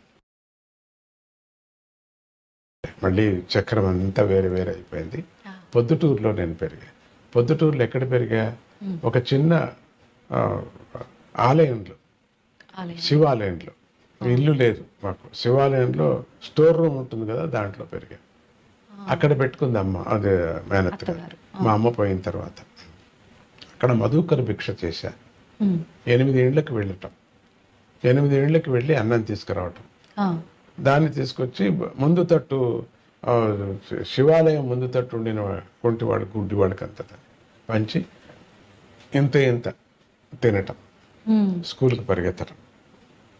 ఈవిడ మడుగు మాకు ఏమీ పెట్టేదే కాదు, చేసేదే కాదు, తనకు మాత్రం చేసుకోలేదు. భిక్ష మాత్రం మాకు అంతే. నా చెల్లెలు నా జతలో ఉండింది, వరలక్ష్మి ఇంత అని చెప్పేసి. అట్లా ఇంకొక పిల్లని చిక్కమ్మ గారు తీసుకువెళ్ళారు. మమ్మల్ని ఇద్దరిని వదిలేశారు. అందరూ బంధువులు ఎవరు ముట్టలేదు మమ్మల్ని. వరలక్ష్మి నాతోనే తీసుకువెళ్ళి, అత్తగారు పోని నా దగ్గర ఉండండి, నేను ఆడపిల్లకి మాత్రం అన్నం పెడతాను, నీకు మాత్రం పెట్టను, నువ్వు మధుకర భిక్షకు వెళ్ళాల్సిందే. అప్పుడు ఒక 8 ఏళ్ళు మధుకర భిక్ష. చాలా పెద్ద పెద్ద పండితులు వాళ్ళు. దాంట్లో ఒక ఆయన నాకు తెలుగు టీచర్, సోమసుందర శర్మ అని చెప్పేసి, అక్కడికి ఒక పెద్ద డాక్టర్, వీళ్ళందరూ ఇంటికంతా వెళ్ళాను. అక్కడి నుంచి తీసుకురావటం అన్నాన్ని. సాయంత్రం పూట అంగడికి వెళ్ళి 4 అణాలు తీసుకొచ్చి ఫీజు లేని వాళ్ళకు ఫీజు కట్టడం. సో అత్తగారు నేర్పించారు, ఫీజు లేని వాళ్ళకు ఫీజు కట్టాలా, నువ్వు కుంటివాళ్ళకు గుడ్డివాళ్ళకు అన్నం పెట్టాలా, మిగిలితే నువ్వు తినాలా, మళ్ళీ స్నానం చేసుకొని స్కూల్కి వెళ్ళాలా, మళ్ళీ స్కూల్ నుంచి వచ్చి నువ్వు ఇట్లా 4 అణాలు వసూలు చేసుకోవాలా, అట్లా ఫీజు లేని వాళ్ళకి కట్టాలా, మున్సిపల్ స్కూల్లో చదవాలా. ఈ విధంగా మాకు పుస్తకాలు లేవు, ఏమీ లేవు. కారణం విశ్లేషణ పేపర్స్ మీద నువ్వు రాసుకోవాలా. సాయంత్రం పూట ఒక హోటల్కి వెళుతూ ఉంటే, ఆయన సాధుప్పయ్య అని పిలిచేవారు నన్ను, సాధుప్పయ్య అని, న్యూయారీ భవన్ హోటల్. అక్కడికి వెళ్ళి నన్ను పొద్దున్నే వెళ్ళి నన్ను దీంట్లో మీద గల్లా మీద కూర్చోబెట్టాడు. ఆ రోజంతా మంచి వ్యాపారం. నేను వెళ్ళని రోజు చాలా గౌలపడేవారు ఆయన. సాధుప్పయ్య వర్లే అంటారు. 2 హోటల్స్ ఉంటాయి. పొద్దుటూరు కథ అని చెప్తున్నాను. అక్కడ ఈ మేనత్ గారు వండినటువంటిది. అప్పుడే మేనత్ గారు నాకు భగవద్గీత, యోగము, మణి వైద్య శాస్త్రం, అంటే ఈ మాణిక్యాలతో సంబంధించినటువంటి క్రిస్టల్స్, మినరల్స్ ఆవిడికి అంతా తెచ్చిపెట్టుకోండింది. ఎక్కడ అంతా అటక నుంచి అన్ని దింపి దానిల మీద ప్రయోగం, మణిశాస్త్రము, మినరల్ శాస్త్రము ఆవిడ నేర్పించింది నాకు. అది మరి యోగము, హఠయోగం, చాలా హఠయోగము ఇవన్నీ క్రియాయోగంతో పాటు ప్రాణాయామంతో పాటు అన్ని నేర్పించినటువంటి మా మేనత్ గారు. ఆవిడే నాకు గురువు, మేనత్ గారు. సో అమ్మగారు సంగీతానికి నాకు గురువు. ఇది మా మేనత్ గారి కథ. నేను ఎంత చెప్పినా నంద్యాలలో ఉండేవారు వారు. పొద్దుటూరులో ఆమె పరిపాలించారు. స్వామిజీ, అమ్మగారు అత్తగారు ఏదైతే చెప్పి మీకు ఆ రోజుల్లో నేర్పించారో ఆ విధానాన్ని మీరు ఇప్పుడు అంతా కూడా ఆచరిస్తూ మా అందరికీ మీ మంచి ఉపదేశాలు మీ మాటల ద్వారా అందిస్తున్నారు. అయితే ఇందాక మీరు చెప్పినట్టుగా అమ్మగారి మాటల్లో మీరు చేయగలుగుతారు అనే ఏదైతే మ్యూజిక్ థెరపీకి సంబంధించింది ఏదైతే ఉందో, ఇప్పుడు మీరు రాగసాగర అని చెప్పి నాద చికిత్స మ్యూజిక్ థెరపీ చేస్తున్నారు కదా స్వామిజీ, దాని గురించి. దాన్ని ఇప్పుడు రాగసాగర అనేటువంటి పేరుతో, కేవలం రాగం అనే పేరు, శబ్ద చికిత్స దాని పేరు. శబ్ద చికిత్సతో పాటు మణిమయ చికిత్స, తర్వాత మూలిక చికిత్స. నాన్నగారి నుంచి నేను మూలికా చికిత్స నేర్చుకున్నాను. ఆయన డాక్టర్, మూలికా డాక్టర్, ఆయన వైద్యుడు. ఆయన నుంచి నేర్చుకున్నాను. చిన్న చిన్న గ్లాసులో వేసుకొని పెంచేవారు చెట్లను. అది బోన్సాయ్ అంటే నాకు ప్రేమ వచ్చింది, ఆయన నుంచే నాకు ప్రేమ వచ్చింది. ఇంతట్లోనే పెంచేవారు ఆయన. దాని నుంచి మెడిసిన్స్ తీసి ఆయన పాషాణం చేయటంలో చాలా పెద్ద పెద్ద సిద్ధహస్తుడు. కర్మ దీంట్లో ఎట్లా అంటే పాషాణం ఒక అది కేవలం వాసన చూస్తే ఎలకలు వెళ్ళిపోయేటట్టుగా పాషాణం అది తింటే కాదు వెళ్ళిపోయేటట్టుగా చేసేవారు. చంపకూడదు అని అదొక నియమం. అది నాకు అది చాలా ఇష్టం. అది ఎట్లా అవుతుంది అది అని నాకు 8 ఏళ్ళు వెళ్ళి తినేసాను. బాగా తీగొండి దాన్ని తేనె వేస్తాడు కదా, తేనె తినేసాను. ఇక అంతే, ఇక నేను 3 రోజులు ఏమీ లేకుండా పోయింది, ప్రజ్ఞ లేకుండా పోయింది. దాంతో ఈ బోన్సాయ్ అంటే నాకు చాలా ఇష్టపడింది తాతగారి నుంచి. సంగీతం అంటే అమ్మ నుంచి నేను దానికి ఇట్లా రాగరాగణి విద్య చెప్పాను కదా, అక్కడి నుంచి తాంజావూరు లైబ్రరీలో ఇప్పుడు లేదు అది పుస్తకం. అక్కడ వాళ్ళకు దొరకటం, వాళ్ళు వినంగా మాటలతో ఇప్పుడు వేదము ప్రింట్ లేదు కదా, ఒకప్పుడు కేవలం నోటి నుంచే వచ్చేటువంటి. తర్వాత ఇప్పుడు ఇటీవల కాలంలో ప్రింట్ వచ్చింది, కానీ మొదట్లో లేదు కదా. అది జ్ఞాపకంతోనే అంతా వచ్చేది. అదే విధంగా రాగరాగణి విద్య కూడా అదే విధంగా రావటం కూడా. శబ్దాలకు తగ్గ రాగం, ఆ రాగాన్ని పరిశ్రమ. ఆ రాగం కేవలం అంతే, అది ఒక రుచిలాగా. ఇప్పుడు పాషాణానికి పిల్లలకి ఔషధి ఇస్తే దాని మీద కోటింగ్ షుగర్ వేస్తారు, షుగర్ కోటింగ్. కానీ ఆ షుగర్ కాదు, అది షుగర్ భావన తినేస్తాం, పిల్లలు తింటారు. ఆ విధంగా దీనికి రాగరాగని విద్యకు ఒక రాగం ఒకటి పెట్టాం, కోటింగ్ అంతే. ఈ రాగం మాత్రం కోటింగ్, కానీ అసలైంది శబ్దం. ఊరికే శబ్దం వినిపిస్తే వినరు కదా, బోరు. దానికి కొంచెం రాగరాగంగా వినిపిస్తే, అందుకని రాగరాగిణి విద్య అని చెప్పేసి పూర్వం చేసేవారు. నేను చెప్పాను కదా, పూర్వం అసలు దీపాలు వెలిగేవి. నిజమైనటువంటి ఉపాసకులు పోయిన వాళ్ళు బతికేవాళ్ళు, ఇమీడియట్గా బతికి వాళ్ళకి కావలసి చెప్పి మళ్ళీ పోయిపోయారు. చావే. రాగరాగిణిని బతికించలేదు, ఎవరు బతికించలేదు. ఆ క్షణానికి వాళ్ళు బతికి చెప్పి వెళ్ళిపోయేవారు అని అవన్నీ మనం విన్నాం, కథలు విన్నాం కదా. సో అంత పవర్ దీని మీద ప్రయోగం చేయాలి. వీణ మీదనే, సితారు మీదనే చేసేది అని ఉండింది. అది చాలా కష్టపడేవాడిని. సితారు, వీణ, హార్మోనియం మీద చేయటం అనేది బాగలేదు అని చెప్పేసి పరమాత్ముడు నాకు ఈ ఒక ఎలక్ట్రానిక్ సాధన సడన్గా ఇచ్చాడు. మళ్ళీ చేయలేదు, ఇక చేయలేరు, అట్లా ఇచ్చారు. అది ఇంతవరకు చేయలేదు, మళ్ళీ చేయరు, అటువంటి ఒక వాద్యం దొరికింది. దాంతో ఎవరు ఇది వాద్యమా, ఇన్నేళ్లకు ఇంకా పెట్టుకున్నారా అంటారు. అటువంటి వాద్యం దాంట్లో మాడిఫై చేసి ఎలక్ట్రానిక్ ఎంతెంత ఉపయోగించుకోవాలో ఆ విద్యను అంత ఉపయోగించుకొని దీన్ని చేయటం జరుగుతున్నది. ఆ విద్య దాంట్లో ఈ రాగం, ఇప్పుడు నాడుల మీద ప్రతి ఒక్కటి మాట్లాడేటప్పుడు, ఇప్పుడు మీరు కారులో కూర్చొని వెళుతున్నప్పుడు ఇట్లా పై నుంచి కిందికి ఇటు వెళ్ళేటప్పుడు చూస్తే ఆ గాలికి, ఆ ఒత్తిడి గాలికి పొట్టంతా ఒక మాదిరి హాయిగా ఉంటుంది. ఆ కింద నుంచి పైకి ఇటు వెళ్ళేటప్పుడు ఆ సెకండ్ ఆ ఫీలింగే వేరే ఉంటుంది.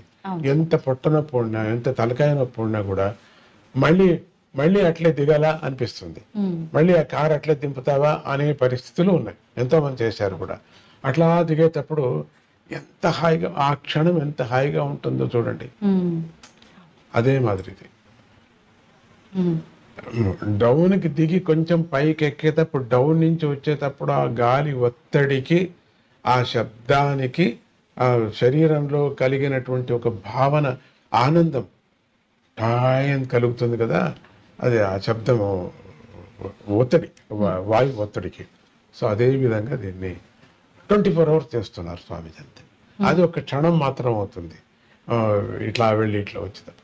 దీన్ని మాత్రం 24 గంటలు చేయాలని చెప్పేసి అది చేయటం రాగరాగని విద్యలది. కొత్తగా చెప్తున్నా మీకు, దీన్ని ఎక్కడ నేను చెప్పలేదు. ఇప్పుడు ఈ టీవీకే కొత్తగా చెప్తున్నాను. అది ఆ పద్ధతినే దీంట్లో ఒక డౌన్ నుంచి ఇట్లా డౌన్కి వచ్చి పైకి ఇట్లా కొంచెం పైకి ఎక్కేటప్పుడు ఏ విధంగా ఫీలింగ్ ప్రతి పిల్లలకు, ప్రతి పెద్దవాళ్ళకు కూడా అవుతుంది. కడుపు శూలం ఉండిన వాళ్ళకు కూడా ఆ సమయంలో ఆనందాన్ని అనుభవిస్తారు. చాలా బాగుంటుంది. తలకాయ బాగుంటుంది. ఆ క్షణం 3 నిమిషాలు ఉండిన క్షణం ఇంకా మళ్ళీ లేదు అట్లా అనిపిస్తుంది. సో అది 24 గంటలు చేస్తున్నారు స్వామీజీ. ఆ విధంగా చేయటం నర్వ్స్ మీద ఒక పొర ఉంటుందమ్మా. మెడికల్ ప్రకారంగా చాలా చెప్తాను దాన్ని. ఏ ఆహారం తీసుకోవాలా, ఏ విటమిన్స్ తీసుకోవాలా, ఎందుకు ఎట్లా ఉండాలా, పొద్దున్న లేస్తూనే ఏం చేయాలా, ఇవన్నీ కూడా మనకు రాగరాగని విద్య ముందుగా వాళ్ళకి తెలపడం జరుగుతుంది. ఇట్లా ఉండాలా, మీరు డాక్టర్ టెస్ట్ చేయించుకోవాలా, బ్లాకేజ్ అయితే ఏం చేసుకోవాలా, పొట్టనొప్పి అయితే అన్నీ మనమే సొంతంగా ఏమేమి చేసుకోవాలా, కొంత ధైర్యం.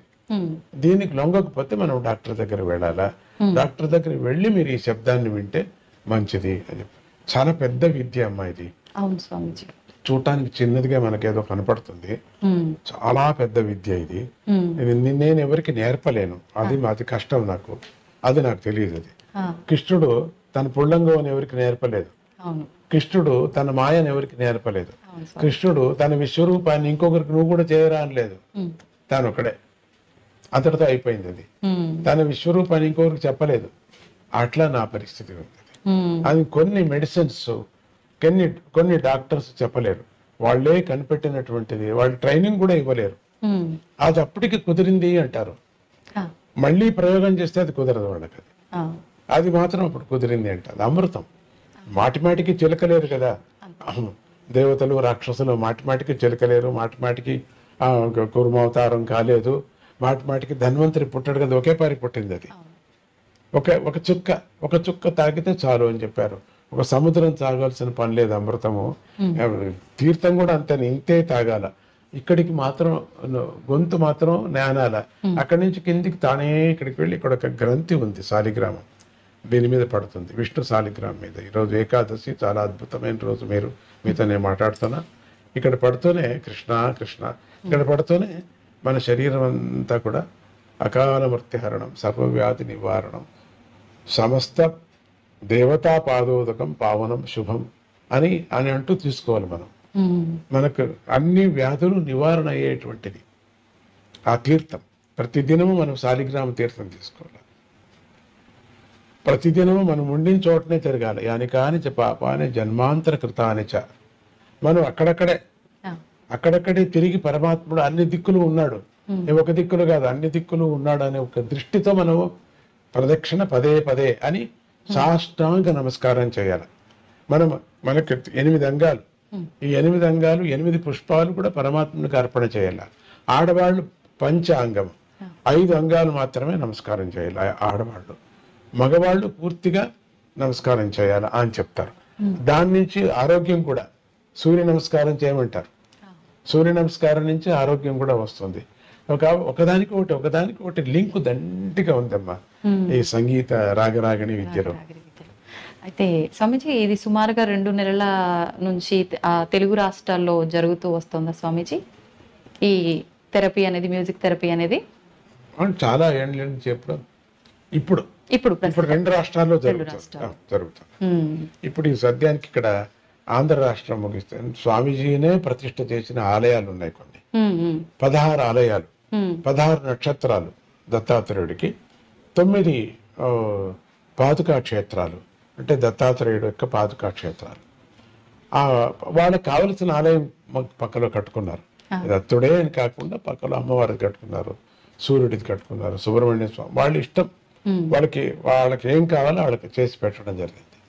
అక్కడ ఒక గ్రూప్, అందరూ ఒకే మైసూరుకి రావడానికి వీల్లేదు, వచ్చిన స్థలం పెద్ద ఫీల్డ్ కావాల్సి వస్తుంది. అదొక పెద్ద తాపత్రయం. అందుకని అక్కడక్కడ చేయటం జరిగింది. ఇప్పుడు ఈ యాత్ర 1 నెల అయిపోయింది. ఇప్పుడు చేస్తుంది అంతా ఒక్కొక్క రోజు 1 నెల అయిందని అన్న. ఇప్పుడు 1 నెల 1 రోజు అయింది. భగవంతుడు మా అందరికి కూడా ఆరోగ్యాన్ని ఇచ్చాడు. నాకు కొంచెం డస్ట్ అలర్జీకి నిన్న పిఠాపురంలో అంతా తిరిగాను, డస్ట్ లో తిరిగా, జనం మధ్యలో పడ్డా, జనం చూడాలా, దగ్గరగా చూడాలా ఆశ, ఆశ్రమం అంతా చూశాను. మాస్క్ వేసుకోవటానికి ఇష్టం లేదు, పూర్ణ రూపం చూడాలా అంటారు. మాస్క్ వేసుకోకపోతే అయ్యలేదు. సందర్భం అటు ఇటు జరిగింది. పిఠాపురం అంతా వెళ్ళాను. ఎంత భక్తి మా పల్లెలు వాళ్ళకి, బాబా. శ్రీకాకుళం వెళ్ళాను నిన్న. శ్రీకాకుళం చుట్టుముట్టు పల్లెల వాళ్ళంతా వచ్చారు. ఒకప్పుడు వానలు లేవన్నారు, నీళ్లు లేదు అన్నారు. వానలు వచ్చాయి, కాలువలు పడ్డాయి. మంచి గవర్నమెంట్ వచ్చింది. అప్పుడు మంచిగా కాలువలు పడ్డాయి, నీళ్లు పడ్డాయి. ఇప్పుడు సమృద్ధిగా ఉన్నారు, అందరూ అన్నం తింటున్నారు. ఆ పల్లెల వాళ్ళు ఎంత పల్లెల వాళ్ళు స్వామీజీ స్వామీజీ స్వామీజీ అని ఏ పల్లెకి వెళ్ళినా పల్లెల వాళ్ళంతా సిద్ధంగా ఉంటారు.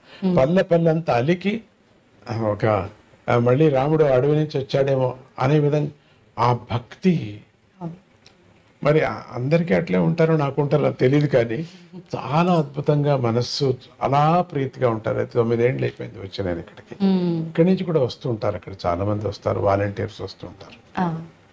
స్వామీజీ, సనాతన ధర్మం గురించి ఈ మధ్య కాలంలో చాలా మంది చాలా రకాలుగా మాట్లాడుతున్నారు. వేదాల గురించి కూడా మాట్లాడుతున్నారు. సనాతన ధర్మం వేరు, వేద ధర్మం వేరా స్వామీజీ? వ్యత్యాసం ఉందా రెండింటి మధ్య?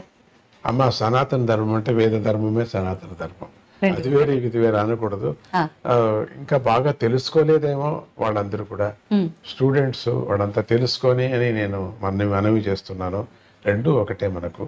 కృష్ణుడు తన యొక్క మాయమైపోయిన తర్వాత అప్పటి నుంచి ఎప్పటి నుంచినో త్రేతాయుగం నుంచి వచ్చినటువంటి వేదాలే మనకు సాక్షి. వేదాలు లేకపోతే మనకు అదే మూలం. మనకు వేద వాక్యము, వేదమే మూలం మనకు. వేదాలు పలు విధంగా మనకు చెప్పుకొని వచ్చారు. ఎన్నో దారులు చెప్పుకొని వచ్చారు మనకు. దాంట్లో ఆగమాలు ఎన్నో చెప్పారు. స్మార్తాగమం అని, వైష్ణాగమం అని, ఇట్లా ఆగమాలంతా వైకానసాగమం అని, ఎందుకు తప్పితే అన్నీ ఉన్నాయి, బాగా ఉన్నాయి. దాంట్లోకి కూడా వేదమే మూలం. అటువంటి వేదాన్ని మనకు చూపించినటువంటి వాళ్ళు శంకర భగవత్పాదులు కానీ, రామానుజులు కానీ, మాధవ కానీ, వీళ్ళందరూ చూపించారు. శంకర భగవత్పాదులు కొంత చేశారు, షణ్మతాలంతా ఒక చోట చేర్చారు ఆయన. మళ్ళీ కొంచెం ఏదో కొట్టుకున్నారు. అందుకని రామానుజాచార్యులు అవతారం ఎత్తారు. భగవంతుడు ఇదంతా, వాళ్ళు ముగ్గురు కూడా భగవంతు అవతారమే. ఆయన వచ్చాడు, మళ్ళీ కొట్టుకోవద్దండి, పోనీ ఈ ధర్మానికి రండి. అట్లా కొంచెం వెళ్ళారు, మళ్ళీ కొట్టుకున్నారు. ఆయన పోయిన తర్వాత మాధవ భగవాన్ వచ్చాడు, మాధవాచార్యులు వచ్చారు, ఆయన కొంచెం చేశాడు. అట్లా మళ్ళీ కొంచెం ఇట్లా కొట్టుకుంటూనే ఉన్నారు. కొట్టుకుంటూ అన్ని మతాలు రావటం ప్రారంభం చేశాయి. తప్పేం లేదు. ఎవరో ఒక మతంలో ఉండి ఒక ఆధ్యాత్మికంగా ఒక జీవనాన్ని చేసి ఎవరికి చెడ్డది చేయకోకుండా సమాజానికి మంచి చేస్తూ ఉంటే ఏ మతమైనా పర్వాలేదు. కానీ ఈ మతానికి, అన్ని మతాలకు మూలమైనటువంటిది వేద మతం.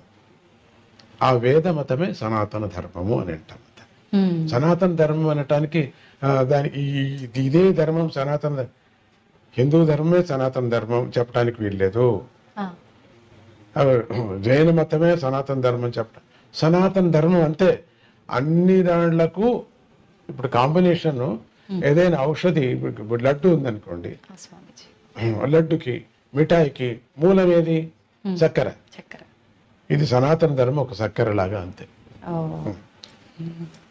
స్వామిజీ, పురాణాల విషయానికి వస్తే పురాణాల్లో స్త్రీల ప్రాముఖ్యత ఏ రకంగా ఉంది? అయ్యో, స్త్రీలకే ఎక్కువ ఉంది అని చెప్పచ్చు. మైత్రేయ ఎవరు?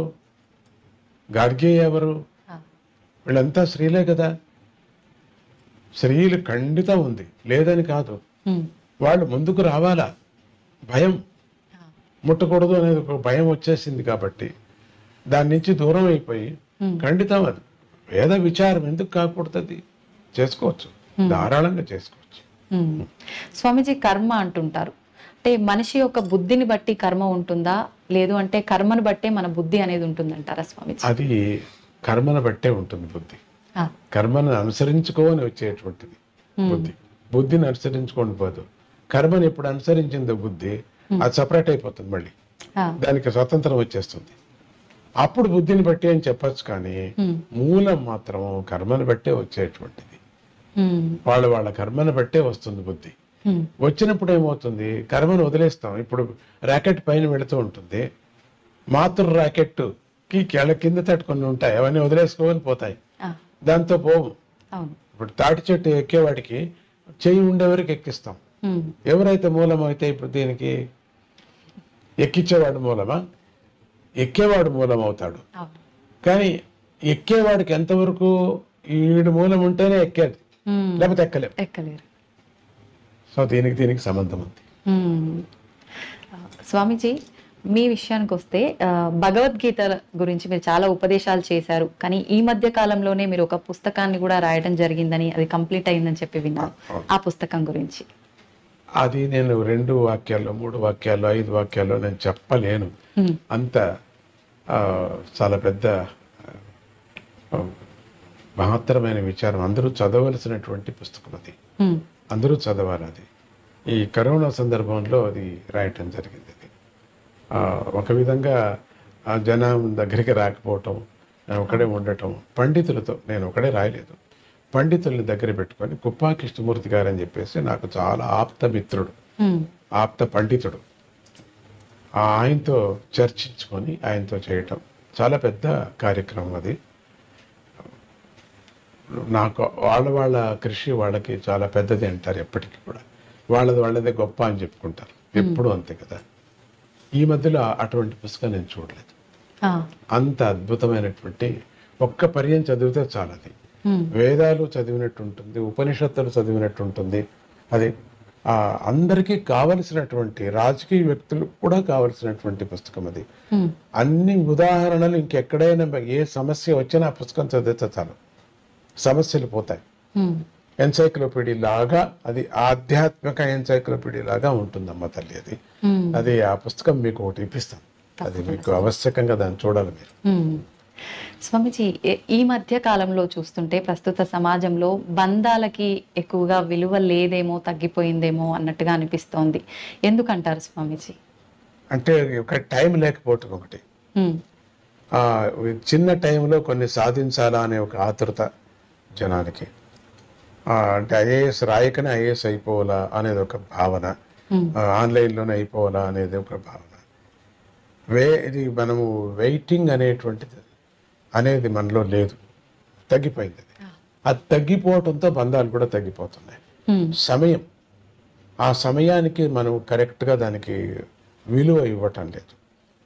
ఆ సమయానికి ఎప్పుడు అంటే జీవనానికి, మన జీవితానికి ఎప్పుడు విలువ లేదో, ఇవ్వమో, బంధాలు కూడా తగ్గిపోతున్నాయి.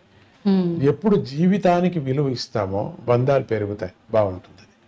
రెండవది, బంధాలు పెరగకపోవటం కారణం ఏమిటంటే దూరంగా వెళ్ళిపోతున్నాం. చదవటం, దూరం వెళ్ళిపోవటం.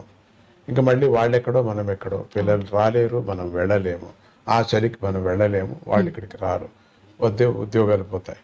ఒక అమెరికానే కాదు, అన్ని దేశాలకు వెళ్ళినప్పుడు మాటికి రాలేము, మాటికి మనం వెళ్ళలేము. కాబట్టి దీంతో ఏమవుతుంది, అమ్మమ్మ, నాన్నమ్మ, బాపాయ్ ఇవన్నీ తగ్గిపోతున్నాయి, బంధాలు తగ్గిపోతున్నాయి. ఎప్పటికెప్పుడు ఇప్పుడు ఎక్కడెక్కడ ఎవరు మాత్రమే ఉన్నామో వాళ్ళు మాత్రమే బంధాలేమో అని చెప్పుకోవచ్చు. వాళ్ళందరూ స్నేహితుల్లాగా తయారైపోతున్నారు. ఎప్పుడో రావటం, మనకు అంత ప్రేమ పుట్టదు. పిల్లలు చూసినప్పుడు కూడా ముసలాళ్ళకి అంతగా పుడతావు, ఎందుకంటే దగ్గర పెరగలేదు కదా, వాళ్ళు అమ్మమ్మ దగ్గరికి పెరగలేదు. ఈ వాతావరణం చూసి చాలా ఆనందపడిపోతున్నారు, కానీ అమ్మమ్మ మీద పడటంలే. ఫెసిలిటీస్ చాలా ఆనందంగా ఉంది, అక్కడ పోతే అక్కడ ఆనందంగా ఉంది, ఇక్కడ పోతే వస్తువుల మీద ఆశ ఎక్కువ పెరిగిపోయింది, కాబట్టి బంధాలు తగ్గిపోతున్నాయి.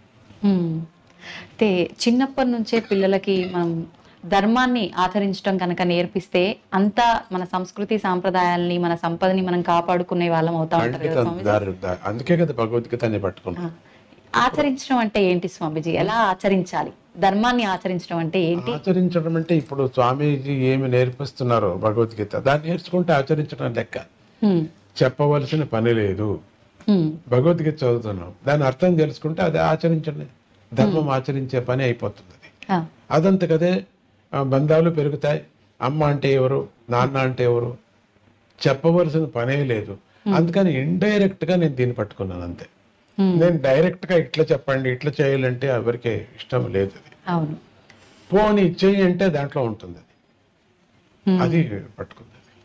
అంటే మీరు అన్నట్టు ఏదైనా సూటిగా చెప్తే వినరు, వేరే విధంగా చెప్పాలి, అదే దాన్నే నేను పట్టుకున్నాను.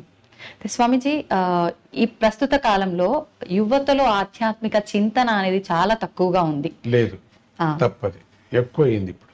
అంతే అంటారా? చాలా ఎక్కువైపోయింది, ఇప్పటికి ఎక్కువ అయిపోయింది. మనకు తక్కువైంది అనే వాళ్ళు ఎక్కువ కనపడుతున్నారు కాబట్టి మనం అట్లా అంటున్నాం, కానీ ఇంకా డీప్గా వెళితే మీరు డీప్గా మీరు దాన్ని 5-6 మందిని పిల్లల్ని పెట్టి ఒక టీం లాగా తయారు చేసి మీరు రీసెర్చ్ చేస్తే యువతరానికి ఎక్కువ వచ్చేసింది ఇప్పుడు. స్వామీజీ, మన ఆలయం విషయానికి వస్తే, చింతామణి గణపతి ఆలయం విషయానికి వస్తే, మనకు ఎక్కడ కూడా ఇటువంటి ఆలయం అనేది ఉన్నట్టుగా మేమైతే వినలేదు స్వామీజీ. మీకెందుకు తెలుగు రాష్ట్రాల్లో స్వామివారిని ఇక్కడ ప్రతిష్ఠించాలని అదే అనిపించింది? హిమాలయాల్లో నేను చూసినటువంటి స్వామిని దర్శనం చేశాను. అది దగ్గర వెళ్ళి హిమాలయానికి వెళ్ళినప్పుడు నేను కింద ఉంటుంది అది, అక్కడికి వెళ్ళినప్పుడు జమ్మూ కాశ్మీర్ దగ్గర ఉంది. వెళ్ళినప్పుడు స్వామిని చూసినప్పుడు అంతే అనుకున్నా. అప్పుడు ఎందుకు ఇక్కడికి రావాల్సి వచ్చింది, ఆ గణపతి ఇక్కడ కనపడ్డాడు మానసికంగా. అందుకని అక్కడ ఆ చింతామణి చింతలు తీరుస్తాయి, ఆశలు తీరుస్తాయి. వెళ్ళి దాన్నే ఏం చేశారు, చింతామణి పేరు పెట్టుకున్నారు. కానీ ఆ కాశీలో అప్పుడు అనిపించింది స్వామికి, ఇది మనం తెలుగు రాష్ట్రాల్లో మనం ఇక్కడ పెడితే బాగుంటుంది, ఇక్కడ ప్రతిష్ట చేస్తే బాగుంటుంది అనుకున్నాను అంతే. దానికి కావలసిన శిల్పం అది అంతా నేను అనుకోలేదు. ఒక బండరాయిని ఒక శిల్పి దగ్గర చూస్తే స్వామి గణపతి లాగా కనపడుతుంది, అయితే చెయ్యి, దాన్నే చెయ్యి. అంతా వాడి యొక్క కృపతో ఈ గణపతిని ఇక్కడ రావటం, మనసులో మూడటం, వీళ్ళందరికీ కూడా మంచిది కలగాలనే దృష్టితో తెలుగు రాష్ట్రంలోనే పెట్టాలని తానే చెప్పాడు. గణపతినే నా మనస్సులో ప్రేరేపణ చేశాడు, తీసుకొచ్చి పెట్టాడు. 32 గణపతుల విశిష్టత స్వామిజీ. ముద్దుగల గణపతిలో 32 గణపతుల యొక్క మహిమను చెప్పుకొని పెడతారు. ఒక్కొక్క గణపతిని ఉపాసం, మనమంతా కోరికలు వాళ్ళం కదా, మనుషులందరూ కోరికలు వాళ్ళే. ఒక్కొక్క 32 కోరికలు తప్పితే ఇంకేం లేవు. తిరగవేస్తే ఇచ్చినా కూడా అన్నీ ఉన్నాయి. లెక్క వేసేస్తే ఎవరెవరికి ఏ దురాశ కానీ, ఎంత ఆశ కానీ, మంచి ఆశ కానీ, చెడు ఆశ కానీ అన్నీ ఒక పట్టీలాగా రాస్తే అవి 32 మా గ్రూపులు అవుతాయి అంతే. 32 గ్రూపులు అవుతాయి. ఆ 32 గ్రూపులకు కూడా ఆ ఆశ తీరేటట్టుగా ఆ స్వామిని ముద్గల పురాణంలో తానే ఆ 32 వేషాలతో వచ్చి కాశీరాజుని భ్రమించి, కాశీరాజు తన యొక్క రాజ్యంలో తాను ఉండిపోతాడు, శివుడి యొక్క రాజ్యంలో తాను ఉండిపోతాడు, వరం ఇస్తాడు ఉండు అని. కానీ శివుడికి మాత్రం అక్కడ ఉండాలనిపిస్తుంది. దివోదాస్ అని ఆయన పేరు. ఆ దివోదాసుకు ఉండాలనిపిస్తుంది. ఆ దివోదాసు ఉండిపోతాడు అక్కడ, కాశీ వదలడు. శివుడికి మాత్రం కాశీ రావాలి, ఎందుకు కాశీ మోక్ష ప్రధానమైనటువంటి అన్ని ప్రళయం వచ్చినా కూడా త్రిశూలంలో పట్టుకుంటాడు. అటువంటి క్షేత్రాన్ని బోళాశంకరుడు కదా ఆత్మలింగాన్ని రావణుకి ఇచ్చేశాడు, తన రాజ్యాన్ని కూడా ఇచ్చాడు, తన ప్లేస్ అది ఇచ్చేశాడు. అప్పుడు మళ్ళీ అనిపించింది రావాలని.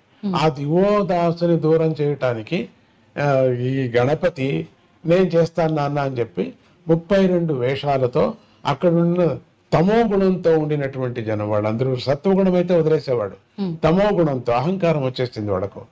వాళ్ళందరినీ తొలగించటానికి, వాళ్ళకు ఉండినటువంటి ఆశలు తీరుస్తానని యంత్ర మంత్ర ధూపాలతో, ఈ అవతారాలతో వాళ్ళందరికీ చంచలం పట్టించి వాళ్ళకి నిజమైనటువంటి మార్గాన్ని తప్పించేసి దివోదాసు కొనాకు వెళ్ళిపోతా, నాకు వద్దు ఇదేని. అప్పుడు శివుడు వస్తాడు అక్కడికి.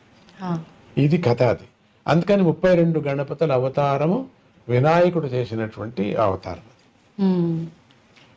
స్వామిజీ, మానవుల విషయానికి వస్తే కోరికలు సహజమే మీరు అన్నట్టుగా, కానీ పుట్టుక చావు అనేది కూడా అది సహజము, ఎవరికైనా తప్పదు అన్న విషయం తెలుసు, అది వాస్తవం. కానీ చావు అనగానే భయపడిపోతూ ఉంటారు. దీని గురించి ఏం చెప్తారు స్వామిజీ? ఎందుకంటే ఈ బంధం ఎక్కువ, దీని మీద ఆశ కదా, అందుకని ఈ ఆశను వదిలేసిపోతామే అని ఒక భయం, ఒక భయం. అందుకని ఈ సోఫా వదిలేసిపోతున్నాము, ఈ టీవీ వదిలేసిపోతున్నాము, ఈ గడియారం వదిలేసిపోతున్నాము, ఈ ఫోన్ వదిలేసిపోతున్నాము అని ఒక బెంగ, ఇవన్నీ వదిలేసిపోతాం. అందుకని భయం, చావు అంటే భయం. రెండోది చచ్చేవాడిని అడిగితే బాగుంటుంది, కానీ వాడు వచ్చి చెప్పడు కదా వచ్చేంత. ఈ యముడు కనపడతారు, వాళ్ళకు దూతలు కనపడతారు, అందుకని భయం. చనిపోవడానికి స్వామీజీ ఆ క్షణంలో కనపడతారు కాబట్టి భయం. ప్రాణ ప్రయాణ భవభీతి సమాకులస్య దీనస్య కృపయా తవ ఆగతస్య. అది అప్పుడు ప్రయాణం అయ్యేటప్పుడు ప్రాణ ప్రయాణం అయ్యేటప్పుడు భీతి ఎక్కువ ఉంటుంది. అందుకని మామూలుగా కొంతమందికి ప్రాణము 9 ద్వారాలు ఎక్కడ పోతుందో తెలియదు, పటక్కని పోతుంది. జ్ఞానులకు మాత్రం ఎక్కడ పోతుంది, పోకపోయినా పగలు కొడతారు, కపాలంలో పోవాలా అని చెప్పేసి పగలు కొడతారు. కాబట్టి అప్పుడు అందరికీ కూడా ఈ ప్రపంచం మీద ఎక్కువ ఆశ ఉంది కాబట్టి దీన్ని వదలకోకుండా, బంధువుల మీద ఆశ ఉండదు, థింగ్స్ మీద, డబ్బు మీద ఫస్ట్, బంధువుల మీద 1% ఆర్ 2% అంతే. మిగతాదంతా 99 భాగాలంతా థింగ్స్ మీద, తిండి మీద, ఇవన్నీ వదిలేస్తున్నామని భయం. అవును. స్వామీజీ, భక్తి అంటుంటారు, నిజంగా భగవంతుడి విషయంలో చూపించే భక్తి ఏ రకంగా ఉండాలి స్వామీజీ? భక్తి అంటే సమర్పణ భావం, రెండవ థాట్స్ లేనటువంటిది, నమ్మకం. ఇప్పుడు బస్సు నడుపుతున్నాడు, ఏ నమ్మకం మీద మీరు కూర్చున్నారు? పడవ నడుపుతున్నారు, ఏ నమ్మకం మీద మీరు కూర్చున్నారు? నమ్మకం. యాక్సిడెంట్ చేయొచ్చు, వేరే విచారంగా, అది వేరే. అంత నమ్మకము నీకు ఒక డ్రైవర్ మీద 45 మంది ప్రాణం ఎట్లా నమ్ముకున్నారో అన్ని పోతాయి. ఇప్పుడు యాక్సిడెంట్ ఏం కాదు కదా, ఏదో సందర్భానుసారంగా ఎట్లా నమ్ముకున్నామో ఆ నమ్మకమే భక్తి. అటువంటి భక్తిని పరమాత్మ మీద పెట్టాలి. ఎవరు తెలియనటువంటి, ముక్కు ముసుడి తెలియనటువంటి వాడికి 40 రూపాయలు ఇచ్చి చార్జ్ తీసుకుని వాడిని నువ్వు నమ్ముకొని కూర్చుంటావే, భగవంతుడి మీద ఎందుకు నమ్మకూడదు ఉంటుంది. ఇది పెద్ద ప్రయాణం మంది. బస్సు ప్రయాణం 2 గంటలు, 4 గంటలు, 5 గంటలు. ఈ మన ప్రయాణం, మనిషి ప్రయాణం జీవమాన పర్యంతరము. మనం నడిపేటువంటి డ్రైవర్ ఎవరు? భగవంతుడు. వాడిని నమ్మటమే భక్తి. స్వామీజీ, మనం ఒక మానవ జన్మ తీసుకున్నాము అని అంటే అసలు ఈ బంధాలు, బంధుత్వాలు, కోరికలు వీటిలోనే కొట్టుమిట్టాడుతున్నాం. నిజంగా ఇవన్నీ లేకుండా మోక్షం పొందడం, భగవంతుడిలో ఐక్యం అవడం కోసమే మానవ జన్మ తీసుకున్నాం అంటారు. ఏంటి స్వామీజీ అది నిజమైన? అదేం లేదు, ఇది అనుభవించాలి. ఎందుకంటే ముందుగానే ప్రశ్న అడిగారు, బుద్ధికా కర్మ, కర్మకా బుద్ధి. ఆ కర్మ ఉంది కదా, పోదు కదా. అందుకని దీన్ని అనుభవించటానికే మనం పుట్టాం. కర్మ బంధనం అనుభవించటానికి పుట్టాం. ఈ కోరిక, అందుకని కోరికలు ఒకదానికోటి పేర్కొని పోతున్నాయి కానీ వదిలించుకోవటం లేదు. అందుకని అన్ని కోరికలు వదిలేసి నువ్వు పరమాత్మ స్మరణ చేయ పెద్దలు చెప్పడం కారణం అదే. ప్రతినిత్యం ఒక కోరిక, ప్రతినిత్యం ఒక కోరిక, కొత్త కోరిక. పాతవి మర్చిపోతున్నాం, కొత్తది కోరుతున్నాం. కానీ భగవంతుడు అట్లా కాదు, పాతది కూడా నెరవేరుస్తాడు. పాతది నెరవేర్చే పాతది నెరవేర్చాలని మళ్ళీ జన్మని ఎత్తాలి కదా. భగవంతుడు మాట అబద్ధం కాకూడదు కదా. నువ్వు అడిగావు కదా 3 రోజుల కిందట, కానీ చాలా కోర్టులో హీరింగ్ ఉంది, చాలా రోజులు అవుతాయి పట్టింది, ఇప్పుడు తీర్మానం అయింది, ఇప్పుడు నువ్వు అనుభవించు, నువ్వు లేవే, ఎత్తు జన్మ, నెక్స్ట్ అనుభవించు. అందుకని కోరికలే కోరకూడదు అనటం కారణం ఇదే. ఎత్తటం, జన్మ ఎత్తటం. ఎలా సాధ్యపడుతుంది స్వామీజీ కోరికలు లేని స్థితి రావటం అనేది? అందుకనే కదా, స్థితి పడదు కాబట్టి మళ్ళీ జన్మలు ఎత్తుతూ ఉన్నాం. ఆ స్థితి రాదు. స్థితి రావాలంటే బలంగా మనం సద్గురువు నమ్ముకోవాలా, చెప్పినట్టు వినాలా. 10 కోరికలు ఒక కోరికైనా తీరని 9 కొట్టేస్తూ రావాలి అంతే. ఆ స్థితి రావటం అంటే మోక్షం పొందడమేనా స్వామీజీ? లేదు, మోక్షం ఆనందాన్ని పొందడం. మోక్షం అంటే ఆనందం కదా, ఆనందాన్ని పొందడం. మీరు అది కావాలి, ఇది కావాలంటే అయ్యలేదు. కోరికలు తీరాలా, హ్యాపీగానే ఉండాలా, అక్కడ కూడా హ్యాపీగా ఉండాలంటే వీలు లేదు. మనం చేసింది అక్కడ ఉంటుంది.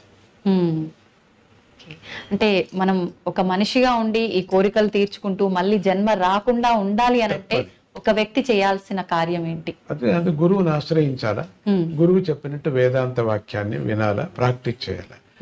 గృహస్థుడుగా ఏం చేయాలో ఆ ధర్మాన్ని చేయాలి. అంత మాత్రమే పాపం అది, అంత మాత్రం, దాంట్లో కూడా పాపం ఉంది, అంత మాత్రమే పాప పుణ్యాలు. అంత మాత్రంతోనే తృప్తిగా ఉండాలా. అది జీవనంతో శాంతిగా సమదృష్టితో ఉండాలా. ఊహపోహలు ఉండకూడదు. ఊహపోహలు ఒకరోజు నిజమైపోతాయి. అందుకని ఊహపోహలు కూడా అట్లా ఉంటే బాగుండు, ఒకరోజు అయిపోతావు. ఊహలు కూడా లేదు,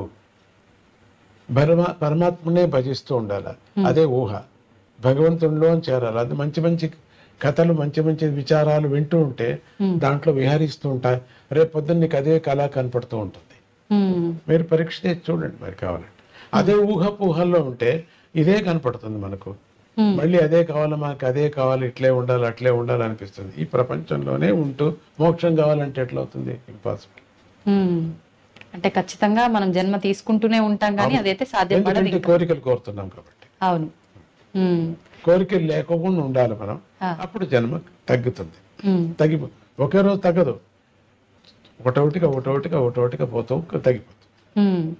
స్వామీజీ, మనం చేసే కర్మను బట్టే మనకు జీవితం ఉంటుంది కదా మీరు అన్నట్టుగానే. ఇప్పుడు కానీ కొంతమంది చెప్తూ ఉంటారు స్వర్గం నరకం ఉంటుంది, మనం ఖచ్చితంగా దానికి సంబంధించి ఆ మూల్యాన్ని చెల్లించుకోవాల్సి ఉంటుంది అని చెప్పి. నిజంగా అవన్నీ నమ్మొచ్చు అంటారా? ఖండిత. ఇప్పుడు ఎందుకు నమ్ముతారైతే? కోర్టు కచేరీ ఉంది కదా ఇప్పుడు. ఎందుకు నమ్మాలి మనం? ఎవరు చేశారు ఇది? మనవాళ్ళు చేశారు కదా. ఎవరు మీరు? మనుషులే కదా.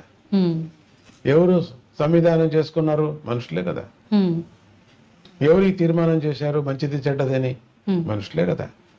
అట్లానే మంచిది చెడ్డది చేసిన వాళ్ళు ఆ దేవతలు మనకు చేశారు కాబట్టి ఇక్కడ నువ్వు తప్పించుకోవచ్చు, చాలా కష్టపడి తప్పించుకోవచ్చు. ఈరోజు ఏదేదో అందరిని చంపిన వాళ్ళంతా హాయిగా తిరుగుతున్నారు, తప్పించుకున్నట్టే కదా లెక్క వాళ్ళు. అయితే పరమాత్ముడి దృష్టిలో తప్పించుకోరు వాళ్ళు. వాళ్ళు అక్కడ ఉంది, అక్కడ అనుభవించక తప్పదు. స్వామీజీ, భగవంతుడికి సేవ చేయడంతో సమానమైనది మానవ సేవే అని అంటుంటారు. నిజంగా మానవుడికి సేవ చేసుకుంటే భగవంతుడికి సేవ చేసినట్టే. నొప్పి పడిన వాటికి డీడీ పర్సన్ కి అన్నం పెట్టడం మంచిదే కదా, ఒక్క కుక్కకి అన్నం పెట్టడం కూడా మంచిదే కదా. అది అన్ని దాంట్లలోనూ పరమాత్మని చూడు అని భావన ఎవరికి వచ్చిందో వాళ్ళు మానవ సేవ చేస్తున్నారు. భగవంతుడు అట్లే చూస్తున్నారు. వాళ్ళు మానవుల్లాగానే చూడటం లేదు, మానవుల్లో ఉండిన బాధ చూస్తున్నారు, మానవుల్లో ఉండిన ఆకలి చూస్తున్నారు. దానికి మనం సేవ చేస్తున్నాం. కాబట్టి పరమాత్ముడిని అన్ని జీవుల్లోనూ ప్రత్యక్షంగా అనుభవించి భోంచేసేవాడు. అబ్బా ఎంత బాగుంది, మనం ఏమిచ్చినా చాలు అనుభవిస్తున్నాడు. కాబట్టి పరమాత్ముడిని మానవుల్లోనే చూసుకో, మాధవ సేవ అన్నారు. స్వామీజీ, మీ గురించి చెప్పాలి అంటే భక్తుల మాటల్లో మేము చాలా వరకు చాలా గొప్పగా విన్నాం. నిజంగా ఇప్పుడు ఈ తరం వాళ్ళు ఒక 30-40 సంవత్సరాలు పైబడినాయంటేనే వారి నిత్య జీవితంలో చేసుకోవాల్సిన విధానాలు, ఆ పనులే సరిగ్గా చేసుకోలేకపోతూ ఉంటారు, ఇబ్బంది పడుతుంటారు. కానీ మీరు ఇప్పుడు చేసే ఈ పుణ్యకార్యాలు ఏదైతే ఉన్నాయో మేమందరం కూడా నిజంగా చాలా నేర్చుకోవాల్సిన విషయాలు. నిజంగా ఇదంతా ఎలా సాధ్యపడుతుంది స్వామీజీ? అది అమృతం, నీకు అమృతం ఎట్లా వచ్చింది అన్నట్టుగా ఉంది మీ మాట. వచ్చింది. నాకు ఎట్లా సాధ్యపడిందంటే నేను వచ్చాను ఎట్లా వేసుకోవటం, ఏమయ్యా ఎట్లా వచ్చింది, వచ్చింది అట్లా వచ్చేసింది. అంటే మీరు అది ఎలా వచ్చిందో సెలవిస్తే మాలాంటి వాళ్ళకు ఉపయోగపడుతుంది కదా స్వామీజీ. అయ్యా తీపు చెప్పు, తీపుని గురించి చెప్పు.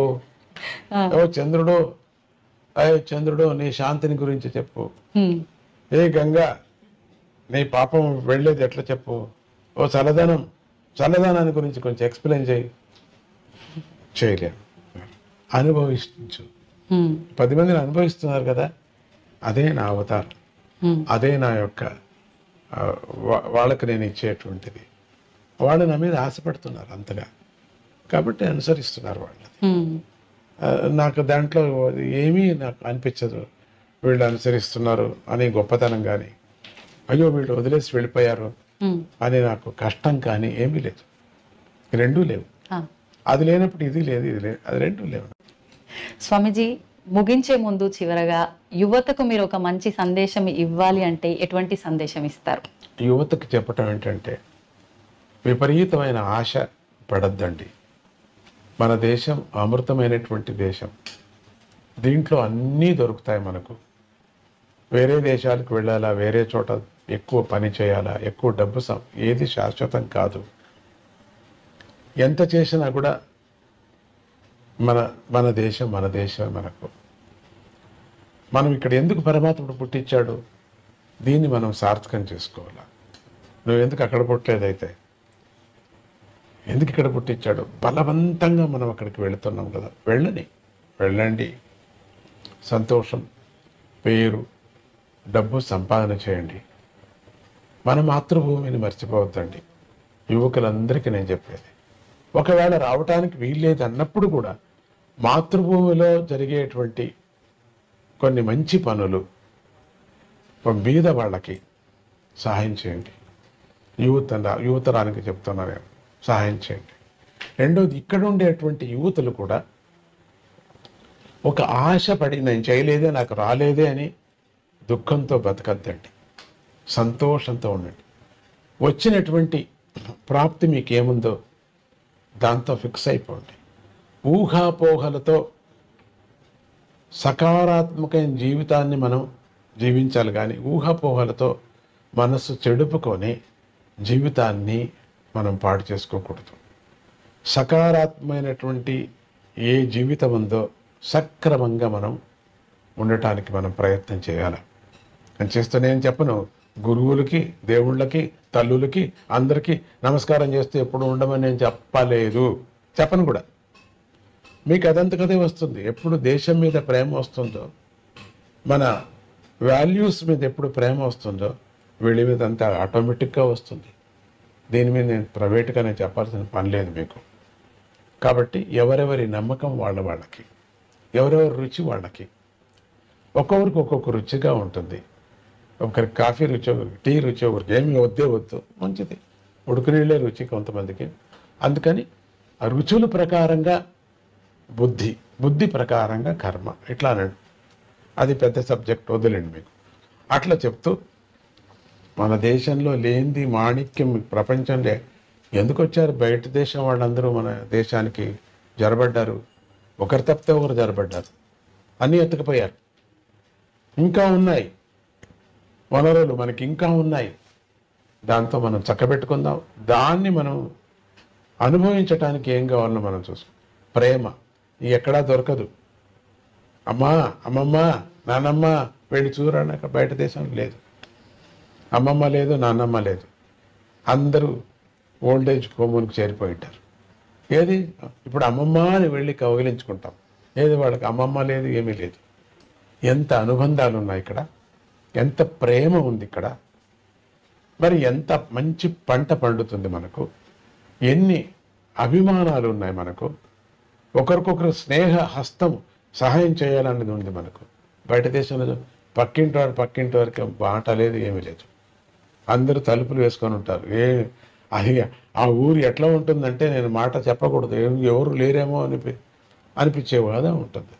మనం చూడండి, రాండి పల్లెలకి కళకళ కళకళ కళకళ కళకళ కళకళ ఆడుతుంటుంది.